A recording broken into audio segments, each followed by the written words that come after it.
네, 안녕하십니까. 서울대학교 서보익입니다. 저는 오늘 이 발표를 연구자의 한 사람으로서 지금 참여하기도 했지만은 이 공동 주최한 그 참여연대 코리아 연구원의 관계자이기도 합니다. 그래서 오늘 이 토론의 주제로 잡은 이 자료집에 이 표지가 되고 있는 시민이 안전하고 평화로운 나라, 이 주제를, 이 타이틀을 잡은 것에 대해서 좀 의원님들이나 참석자들께서 관심을 가져주시기 바랍니다. 기존에 이제 시민의 안전 그리고 국가 안보 이런 것은 좀 나눠져서 얘기를 했고, 또는 뭐 전통적 안보, 비전통적 안보, 대내적 차원, 대외적 차원이 구분되었는데, 적어도 민주주의 국가에 있어서는 이 외교 안보 국방 정책이 그 자체의 어떤 합리성과 함께 민주적 결정과 집행이 이루어져야 되고, 궁극적으로는 국민의 생명과 재산을 보호한다는 점에서는 동일한 임무의 두 영역이라는 측면에서 이것을 하나로 봐야 된다. 지금 유엔을 포함한 국제사회에서는 안전과 평화란 말을 하나의 단어로 세트로 쓰고 있습니다. 그런데 우리 이제 사회에서 이런 말들이 함께 지금 쓰여지는 게 최근의 일이고 해서 이와 같은 어떤 개념에 대해서 보다 많은 관심을 부탁드리겠습니다. 제가 맡은 부분은 남북 관계와 관련된 부분인데, 제가 오늘 이 자리에서 아마 의원실도 그렇고 참여하신 분들이 다 관심이 있는 부분이고, 또 나름의 좋은 시각과 대안이 있을 걸로 믿기 때문에 제가 어떤 현 정세와 관련해서 구체적이고 어떤 공학적인 대안을 내기보다는 이 문제를 보는 우리들의 시각을 한번 성찰하고, 현재 당면한 어떤 정세와 새 정부 취임에 주임하여 우리들의 대북 정책이 어떠한 위치에서 있고 어떻게 나가야 되는지에 대해서는 문제 제기성 이야기로 들어주셨으면 감사하겠습니다. 그래서 제가 지금 속해 있는 서울대 통일평화연구원에서 작업하고 있는 소위 기존의 분단 체제론에 대한 제 평가와 그 극복 대안을 논의하는 과정을 부분적으로 좀 소개해 드리고자 합니다. 저희들이 기존에는 이제 분단 체제, 정전 체제를 논자의 관심사에 따라서 이것을 구분해서 얘기했지만은, 현실에 있어서 이것을 종합적으로 볼 때는 기본적으로 분단 정전 체제라고 하는 하나의 어떤 컨셉으로 봐야 된다. 왜냐하면은 분단이 전쟁 이후 정전 체제로 인해서 지속되고 정당화되어 왔고, 정전 체제 역시 분단을 통해서 한반도 냉전 구조를 계속 지탱해 왔던 물리적 구조이고, 그것이 가장 중요한 것은 한반도에 거주하고 있는 사람들에 대해서 구조적, 문화적 그리고 물리적 폭력을 가해왔던 거대한 국가 또는 국제 폭력이라는 점에서 이 분단 정전 체제를 두 측면의 연구의 관심사에 따라서, 필요에 따라서 편의적으로 나눌 수 있지만, 기본적으로 이것은 하나 종합적으로 통일적으로 봐야 된다는 말씀을 드립니다. 그래서 이 분단 정전 체제가 파생시키는 폭력은 말씀드린 것처럼 적극적인 평화의 차원에서 볼 필요가 있고, 그 내용에 있어서는 물리적, 정신적 측면, 그리고 우리 사회, 남북한 사회 내 그 남북 관계 차원, 그리고 동아시아 국제관계 세 차원에서 전개된다라고 하는 말씀을 드리고 싶습니다. 그리고 이런 분단 정전 체제가 지속되는 데 있어서는 여전히 우리 시민들 사이에 또는 정치 세력들 사이에 또 이 분단 질서를 통해서 자기의 기득권을 유지하고 있는 한반도를 걸쳐 있는 안팎의 소위 이 기득권 세력들이 만들어내고 유포하고 재생산 정당화하고 있는 어떤 심리적 문화적 기제가 있다고 생각합니다. 그것을 제가 잠정적으로는 권위주의와 군사주의와 식민주의라고 일단은 설정을 해 보았습니다. 앞으로 증명하고 더욱더 발전시켜야 될 내용이라고 생각합니다. 제가 이 분단 폭력 또는 분단 정전 체제론을 제시하면서 말씀드리고 싶은 것은 자료집 17페이지에 있습니다. 현재 저희들이 이제 분단 정전 체제 하에 있습니다. 그래서 분단 정전 체제가 만들어내는 각양의 무지무지한 비인간적인 폭력 상태에 저희들이 놓여 있고, 그것을 극복해 나가려고 하고 있는데, 이것에 대한 가장 이상적인 대안은 여러 의원님들이나 다른 분들이 말씀하신 것처럼 통일 평화입니다. 저희 연구원 이름도 통일평화연구원인데, 뭐 평화 통일해도 문제는 없겠습니다만, 워낙 그런 이름을 쓰는 연구소 이름이 많기도 하고, 또 평화 통일이 평화를 수단적 의미에서, 절차적 의미에서 얘기하는 경우가 많아서 통일과 평화를 각각 독립적인 이 개념으로 본다라고 하는 의미가 하나 있고, 그리고 우리 한반도에 있어서는 역시 통일을 성취하지 않으면은 지금과 같은 분단 폭력 체제를 넘어설 수 없다라고 하는 문제의식은 공유하는 것 같은데, 이 통일 자체가 한반도에 지속 가능한 평화를 가져올 것이냐, 이런 부분에 있어서는 물음표 내지는 어떤 느낌표가 남을 수 있다고 생각합니다. 이론적으로 보더라도 분단 폭력 체제가 넘어갈 때 그것이 경고하는 어떤 대안적 상이 곧바로 통일 평화가 되지 않을 수도 있습니다.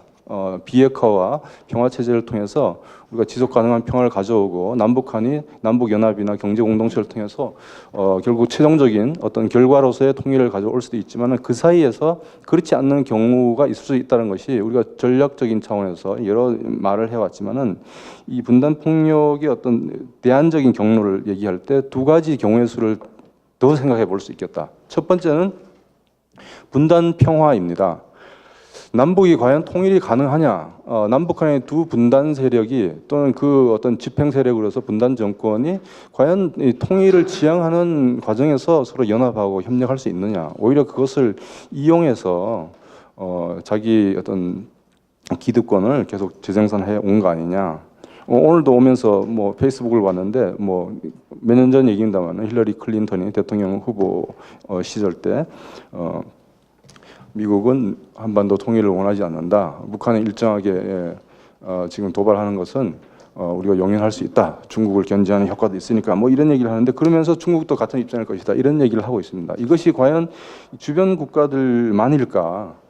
그래서 이 통일 문제를 정치적으로 남북 간의 적대적인 공모를 정당화하는 것에서 벗어나서 차라리 지금 현재 유엔에 가입돼 있습니다만은 서로의 존재를 국제법적으로뿐만 아니라 현실적으로 인정하고 필요에 의해서 공존 공생하면서 한반도 현재의 분단 폭력 체제를 분단 평화로 가자라고 하는 얘기가, 사실 공론화는 많이 안 되고 있습니다만은 진보 진영의 시민단체나 연구자들 일각에서도 이런 논의가 있고, 또 일본 국민들 차원에서도 통일 문제의 정치적인 악용에 대한 어떤 즉자적인 반발로서 그런 얘기를 하고 있습니다.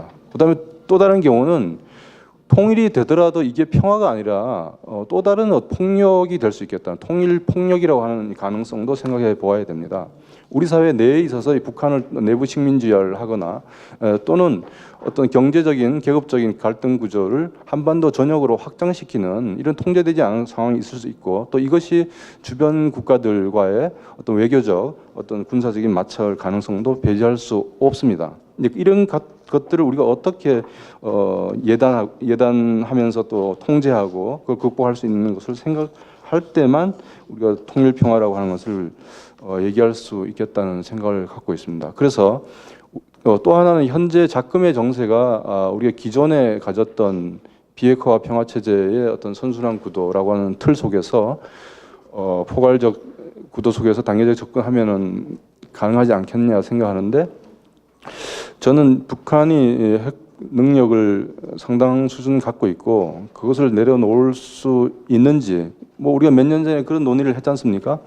북한의 핵 개발이 과연 어떤 자기 체제 생존을 위한 외교적인 어떤 지렛대를 높여 나가는 거냐, 아니면 정말로 현재의 분단 체제 하에서의 자기의 생존을 계속 가져가기 위한 물리적인 담보로 갖고 가냐에 대한 논쟁이 있었는데, 지금 사그라들었는데 글쎄요, 지금 어느 쪽으로 판단하기 어렵다고 생각합니다. 그러나 우리가 2008년 하반기에 보여줬던 비핵화 3단계 폐기 단계에서 과연 핵 폐기를 우리가 이끌어내고 북한의 안전을 보장하고 평화 체제로 갈 수 있는 구도가 과연 가능할까라고 하는 어떤 합리적 비관론이 지금 존재합니다. 그런데 이 얘기는 저는 그것을 이제 인정하는 데 그치는 게 아니라, 그것을 극복해 나가기 위해서는 보다 과감하고 선제적인 평화 이니셔티브를 제시해야 된다. 그래서 과거의 구도에서 봤을 때는 이 동결 상태를 확보하고 그 다음에 불능화 상태에서 그 이전의 3단계 폐기 단계에서 우리가 접근했던 과감한 접근을 내놓지 않으면은 아마도 마지막 기회인 목화 비핵화의 어떤 기회를 놓칠 가능성이 있다라고 하는 의미에서 적극적이고 선제적인 평화 이니셔티브를 구상할 필요가 있다라고 하는 말씀을 드립니다.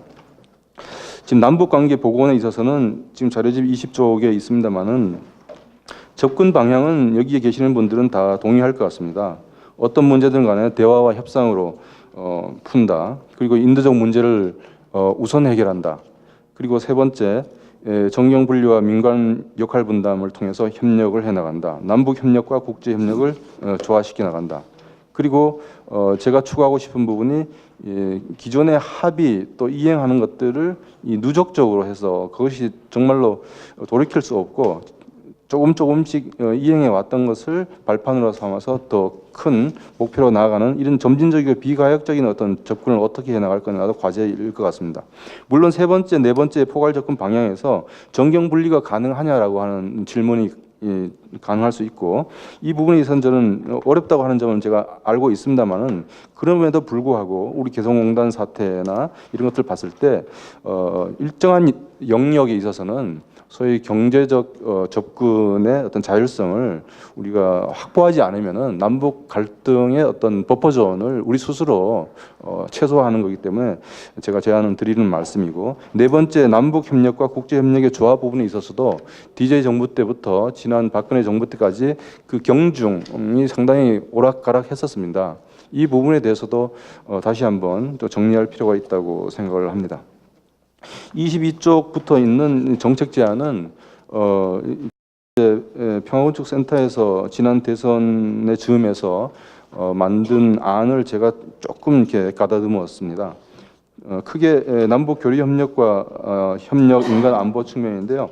교류 협력 측면에 있어서는 기존 합의를 존중하고 이행한다는 건데 이행을 그대로 할 수는 없겠죠. 변화된 상황이 있고 작금의 제재 국면이 있고 또 새로운 남북 대화의 어떤 모멘텀을 어디서 잡아나갈 거냐라고 하는 것이 있기 때문에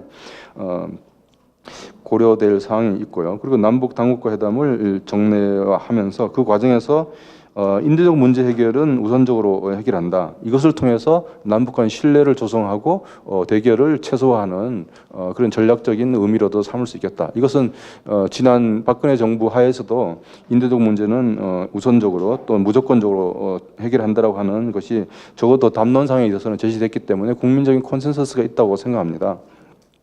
그다음에 오이사 조치 해제, 해제든지 사실상의 어떤 돌파든지 간에 교류 협력을 전면 확대하고 현재 북한의 핵 미사일에 대한 유엔 안보리 제재가 파상제로 전개되고 있습니다만은 가장 최근에 있었던 작년 9월 9일 핵실험 이후에 대한 제재 2321 호에도 따르면은 이런 제재가 북한의 어떤 북한 주민들의 일반적인 경제 활동 그리고 국제사회의 인도적 지원 활동 이런 것들에 부정적 영향을 주지 않아야 된다고 하는 게 있기 때문에 그런 범위 내에서 우리 정부도 지금 스탠스를 잡고 있다고 생각을 합니다. 그래서 인도적 지원과 민간 교류는 우리가 할 수 있는 범위 내에서 최대한 넓혀 나가면서 그 이상의 추가적인 남북 발전의 어떤 버팀목으로 삼아야겠다는 생각합니다. 그리고 정책의 일관성 그리고 남북 인권 대화 이건 북한 인권법이 만들어졌습니다. 많은 논쟁 기간 동안에서 만들어졌는데 이것을 보다 이제 협력적으로 실질적으로 해 나가기 위해서 가능한 범위에서 아마도 민간 차원